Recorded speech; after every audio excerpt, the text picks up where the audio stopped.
सत्ता के गलियारों से, राजनीति अय्यारों से सीधे सच की जमीन पर। स्वागत है आपका सिटीजन वॉइस में, जहां हर खबर सिर्फ दिखाई नहीं जाती बल्कि सवाल भी उठाए जाते हैं।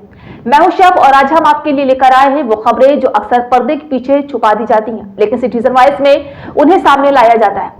यहाँ न शोर बिकता है, न सच दबाया जाता है। हर खबर है आम जनता की आवाज और हर रिपोर्ट है जवाबदेही का आईना। तो आइए देखते हैं क्या है आज की खबर। संसद में अमेरिका के राष्ट्रपति डोनाल्ड ट्रंप को लेकर चर्चा गरमा गई। विपक्षी नेता मल्लिकार्जुन खड़गे ट्रंप की विदेश नीति और हालिया बयान पर तंज कस रहे थे, लेकिन उत्तर प्रदेश के फाइब्रॉयड सांसद सुरेंद्र सिंह नागर ने तुरंत पलटवार करते हुए विपक्ष को करारा जवाब दिया। संसद में सुरेंद्र सिंह नागर ने कहा है कि ट्रंप ने अमेरिका में अपनी नीतियां और नेतृत्व क्षमता से देश को नई दिशा दी है और किसी भी चर्चा में तंज कसने वाले नेताओं को तथ्यों के आधार पर बोलना चाहिए। उन्होंने विपक्ष पर निशाना साधते हुए कहा है कि देश हित और वैश्विक कूटनीति के मामले में आलोचना करने से पहले वास्तविक परिस्थितियों को समझना जरूरी है। 2009 से 15वीं लोकसभा, 2009 से और 14 में लोकसभा में भी रहने का मौका मिला। चिदंबरम जी उस समय इस देश के वित्त मंत्री भी रहे, लेकिन उनकी और 2016 से मुझे यहां भी उन्हें सुनने का इस सदन में मौका मिल रहा है। लेकिन उपसभापति जी चिदंबरम जी को सुनने के बाद लगता है कि इस देश में कुछ हो ही नहीं रहा है। और मैं कह सकता हूं कि चिदंबरम साहब के भाषण से एक बात स्पष्ट है कि आंकड़ों को किस तरीके से गलत साक्ष्यों के साथ पेश किया जा सकता है, इसमें अगर किसी को देश में महारत हासिल है तो वो पी चिदंबरम साहब। बिल्कुल सही, क्योंकि बड़े खिलाड़ी हैं वो, क्योंकि घाटा कैसे कम किया जाता है उसके लिए ऑल बैंड जारी कर देते हैं, पता भी नहीं लगता है देश की जनता को। उस पर मैं बाद में आऊंगा। उपसभापति जी, इस देश में जो अर्थव्यवस्था उसको लेकर जो आंकड़े, जो तथ्य पी चिदंबरम साहब ने, सुरजेवाला जी ने रखे, मैं थोड़ा बैक में जाना चाहूंगा। 2014 में इस देश की आर्थिक स्थिति क्या थी और आज इस देश की आर्थिक स्थिति क्या है। जब मैं उन्हें सुनता हूं तो लगता है कि देश में कोई विकास नहीं हो रहा, देश आगे नहीं बढ़ रहा है। लेकिन जब मैं आंकड़े पढ़ता हूं तो आंकड़े कुछ और ही बोलते हैं, आंकड़े सच बोलते हैं। और आंकड़े क्या हैं? अगर आप देखें 2014 में जो हमारी जीडीपी रैंकिंग थी वो हम 10वें नंबर पर थे, आज हम 4थे नंबर पर हैं। अगर नॉमिनल जीडीपी की बात करूं तो ये 113 लाख करोड़ 5 लाख करोड़ से बढ़कर आज ये हो गई है 14,357 लाख करोड़। अगर हमारे रिजर्व्स की बात करूं, मैं फॉरेक्स रिजर्व्स की बात करूं, 3.42 बिलियन थे हमारे, आज ये हमारे 686.2 बिलियन हो गए। कंज्यूमर इंडेक्स की बात करूं, महंगाई की बात, और महंगाई की बात तो मैं जरूर जानना चाहूंगा। जब मैं सदन में था उस 2014 से 15वीं लोकसभा में, तो उपसभापति जी कोई सत्र ऐसा नहीं होता था जिसमें महंगाई की चर्चा ना होती हो। इस देश की जनता महंगाई से पीड़ित थी। यह यूपीए के टाइम की स्थिति थी। आज क्या स्थिति है, क्या परिवर्तन आया उसमें? जहां उस समय 9.49 कंज्यूमर इंडेक्स था, आज ये घटकर 2% पर आ गया है। इसलिए अब देश के सदन में महंगाई पर चर्चा नहीं होती है। यह फर्क साफ है। डिफेंस की मैं बात करूं, चिदंबरम साहब कह रहे हैं कि डिफेंस में कम हो गया। आज डिफेंस की स्थिति हमारी क्या है? आज डिफेंस जब दुनिया का सबसे बड़ा इंपोर्टर था, भारत आयात करता था हथियारों को। आज भारत की स्थिति क्या है डिफेंस के क्षेत्र में? आज डिफेंस के क्षेत्र में हमारी स्थिति यह है, जब 2014 में 1000 करोड़ हम लोग एक्सपोर्ट करते थे, आज 23,000 करोड़ से ज्यादा के हथियार हम लोग एक्सपोर्ट करते हैं। अगर एक्सटर्नल डेट की मैं बात करूं तो टोटल पब्लिक डेट था 18.5 और अब ये घट के रह गया। पता क्या रह गया? 18.5 से घट के रह गया 3.4। यह बताता है कि इस देश की आर्थिक सेहत कैसी है, यह प्रदर्शित करता है। और जहां तक जीडीपी की बात है, आज फास्टेस्ट ग्रोइंग है। वर्ल्ड बैंक ने माना, दुनिया की अलग अलग जो संस्थाएं वो इसको स्वीकार कर रही हैं, और भारत दुनिया की सबसे फास्टेस्ट ग्रोइंग 7.2 जो उसका ग्रोथ रेट है वो रहने का अनुमान है। और ये क्योंकि जो हमारे कांग्रेस के साथी हैं उन्हें देश के लोगों पर और देश के जो आंकड़े हैं सर उन पे बहुत विश्वास वो लोग करते नहीं हैं। अब करते हैं क्योंकि जब बात आई डेड इकोनॉमी देश को बताया गया तो आपने दुनिया पे विश्वास किया, भारत के आंकड़ों पर, भारत की जो लोग हैं उन पे विश्वास नहीं किया। मैं उस पर जाने नहीं चाहूंगा, विस्तार से मिलिंद जी ने इस पे बोला है। लेकिन वर्ल्ड बैंक के जो प्रेसिडेंट है वो क्या कहते हैं भारत की इकोनॉमी के बारे में? World Bank president Ajay Banga has said the India has demonstrated that it can show expect on growth. Talking to media person in Bhubaneswar, he said India will absolutely achieve the growth rate of projected in the economic survey। ये किसने कहा है? World Bank president ने कहा। Mister बंगा आगे क्या कहते हैं? Mister Banga said that the level of infrastructure investment that has happened in India in last 10 years is quite admirable। ये वो कहते हैं वर्ल्ड बैंक के 10 साल में जो इंफ्रास्ट्रक्चर में हमने खर्च किया है उसे वर्ल्ड बैंक के जो अध्यक्ष हैं वो भी इसको एडमायर करते हैं।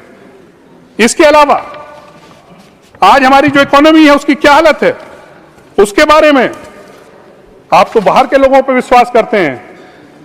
एलन मस्क हैं, उनका एक ट्वीट है, वो क्या कहते हैं?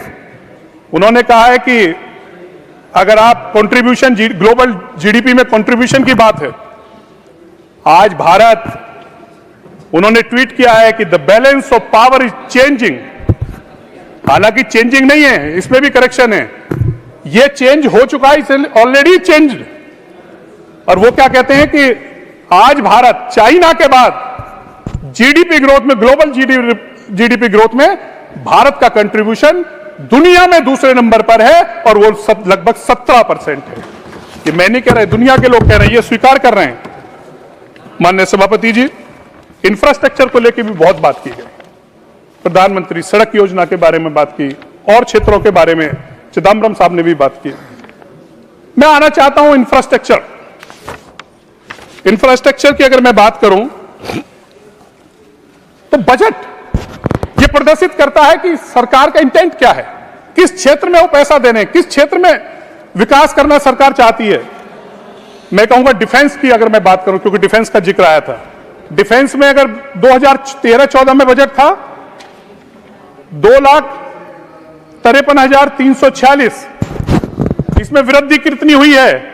इसमें 210% की पिछले 10 साल में वृद्धि हुई है देश के डिफेंस बजट में। रोड ट्रांसपोर्ट, हाईवेज, इसके बजट में जो वृद्धि हुई है 9.9 टाइम, लगभग 10%, यह हुई है 890% की वृद्धि हाईवेज के उसमें अगर हुई है बजट में, तो मोदी सरकार में हुई है, जो बीजेपी हमारी सरकार है उसमें हुई है। और इससे साफ पता लगता है। और जिस तरीके से विकास हुआ है हाईवेज का, मैं एक उदाहरण देना चाहता हूं। माननीय सभापति जी, मैं अभी सहारनपुर गया, एक कार्यक्रम में सहारनपुर जब मैं गया तो वापसी में जब मैं आ रहा था तो 4 लोग मेरे साथ कार में थे जो उस क्षेत्र से थे। तो वहां जब हम गुजरे उस रोड से, वो देवबंद, मुजफ्फरनगर देवबंद के बीच का रोड है, उसमें 3 हाईवेज क्रॉस हुए। मैंने वहां के लोगों से पूछा कि भाई ये कौन सा हाईवे है, ये कौन सा है, ये कौन सा है? तो वहां के लोगों ने कहा, साहब ये मोदी जी की सरकार में इतने हाईवे हैं, हमें तो खुद ही पता नहीं लगता, हर दूसरे साल एक नया हाईवे बन जाता है। ये स्थिति है वहां के जो लोगों ने, जमीनी लोगों ने जो कहा। इसके अगर मैं रेलवेज में लूं, रेलवेज में 982% की वृद्धि हुई, पावर में 198% की, होम में की 333 की। एग्रीकल्चर की बात करती है, बजट को लेकर बात करते हैं, आंकड़े घुमाते हैं। पिछले 10 वर्ष में अगर मैं एग्रीकल्चर की बात करूं, 541% बजट बढ़ा है, 541%। यह है किसानों के प्रति जो सोच है, जो पैसा देने का काम मोदी हमारी सरकार ने किया। हाउसिंग, अर्बन हाउसिंग, इसमें तो अगर मैं आंकड़े कहूं 5,655% बजट बढ़ा है। ये किया है हमारी सरकार ने, जो गरीब लोगों के लिए मकान बनाने के लिए वो काम करने चाहते हैं। माननीय उपसभापति जी, मैं उत्तर प्रदेश से आता हूं और उत्तर प्रदेश देश का एक बड़ा राज्य है। हमारे वित्त राज्य मंत्री भी उसी स्टेट से आते हैं, सो अब तो हमारे अध्यक्ष भी हैं वो। उत्तर प्रदेश को क्या मिलता था 10 वर्ष पहले? कितना बजट सेंट्रल से मिलता था उत्तर प्रदेश को? उत्तर प्रदेश को 2009 से 14 के बीच में मिला 1109 करोड़। 1109। और आज क्या मिल रहा है? कितना बजट बढ़ गया है? 20,012 करोड़। 18 टाइम उत्तर प्रदेश को बजट बढ़ा। 18 गुना बजट उत्तर प्रदेश का बढ़ा है। और इसमें क्या क्या इंफ्रास्ट्रक्चर में, अगर मैं इंफ्रास्ट्रक्चर की बात करूं, 92,000 से ज्यादा के इंफ्रास्ट्रक्चर प्रोजेक्ट आज केंद्र सरकार की मदद से उत्तर प्रदेश में चल रहे हैं। अगर मैं रेलवे की बात करूं तो 157 से ज्यादा स्टेशन हैं जो अपग्रेड किए जा रहे हैं, जिनको जो अमृत स्टेशन है हमारे। और टोटल इन्वेस्टमेंट इसमें कितना उत्तर प्रदेश को जो एलोकेशन हुआ है वो 7,746 करोड़ स्टेशन के मॉडर्नाइजेशन के लिए उत्तर प्रदेश को दिया गया है। अगर मैं कनेक्टिविटी की बात करूं, अगर आप देखिए वंदे भारत एक्सप्रेस कितनी उत्तर प्रदेश को मिली, 17 वंदे भारत एक्सप्रेस में उत्तर प्रदेश को मिली। अमृत भारत एक्सप्रेस 18 मिली हमें उत्तर प्रदेश को, और उत्तर प्रदेश को भी इसी बजट में, क्योंकि उत्तर प्रदेश, देश के प्रधानमंत्री भी उत्तर प्रदेश से आते हैं। जो हाई स्पीड कॉरिडोर घोषित हुए हैं उसमें दिल्ली से वाराणसी और वाराणसी से सिल्लीगुड़ी तक का जो high speed express corridor, high speed corridor बनेगा वो भी उत्तर प्रदेश में गुजरेगा। एक उत्तर प्रदेश को मिला है, इसके लिए भी मैं वित्त मंत्री जी, देश के प्रधानमंत्री जी का आभार व्यक्त करना चाहता हूं। इसके अलावा अगर अब मैं रेलवे ट्रैक की बात करूं, 5500 किलोमीटर से ज्यादा रेलवे ट्रैक उत्तर प्रदेश में बने हैं। और ये कितना है? ये कितना बना है?